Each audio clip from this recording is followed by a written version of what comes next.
Hello, everyone. That you guys are having an awesome day.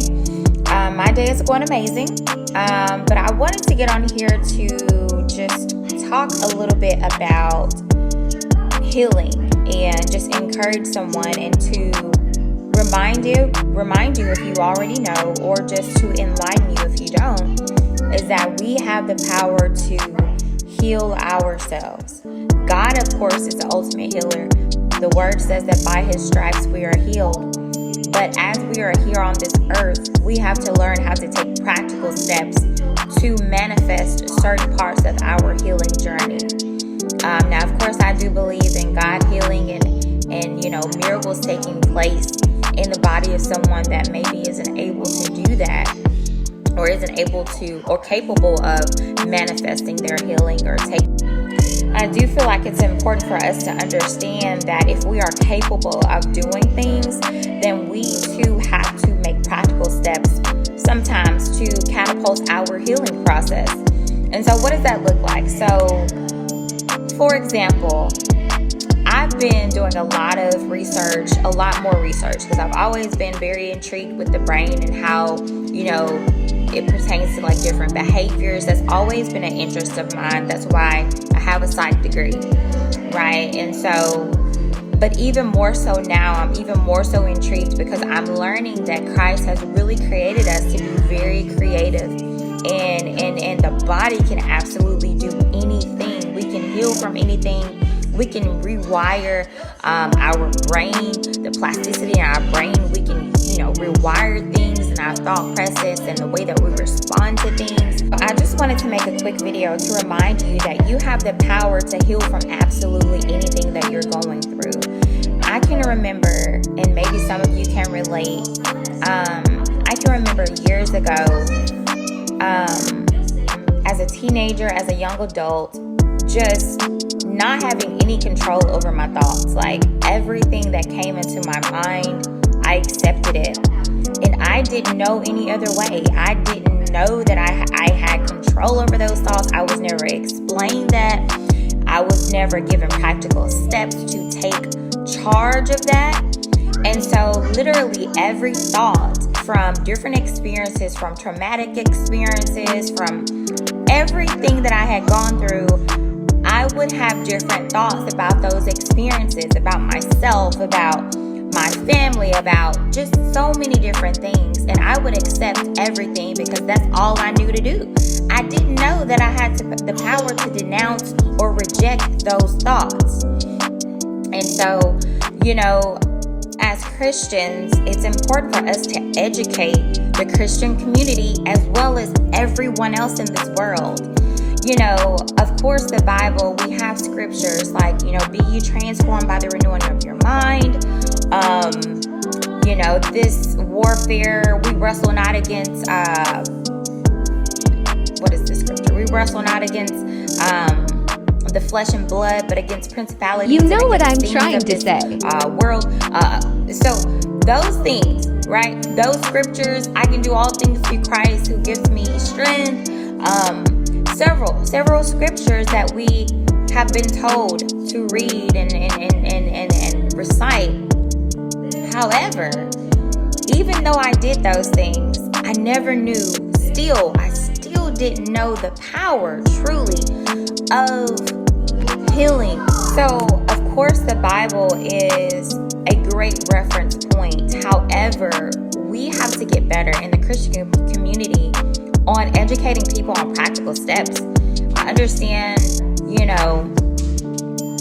that God is a miracle worker for sure, but sometimes he places the responsibility on us to take steps towards that healing, especially if we're capable of doing so. And so we have to get better at just giving people practical steps, because although I knew those scriptures and I recited them, I read the Bible, I prayed, I was still depressed, I was still hurt, I was still not healed. Right? And so, and no one was there to really guide me on how to really transform and put practical steps into place. Of course, therapy is good, right? Like I said, I'm a psych major. I have a psych degree. But at the end of the day, even therapy alone is not going to really help you to heal.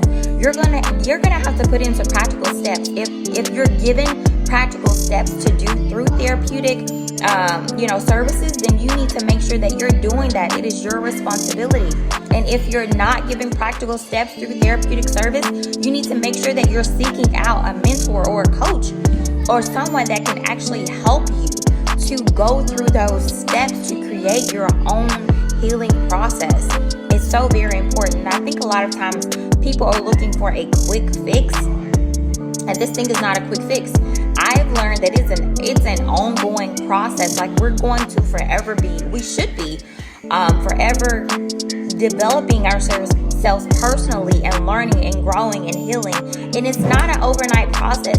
It's not a quick fix. You're going to have to continue to do, and that work has to be done if you really truly want to heal and transform your life and become the highest version of yourself, the person that Christ created you to be.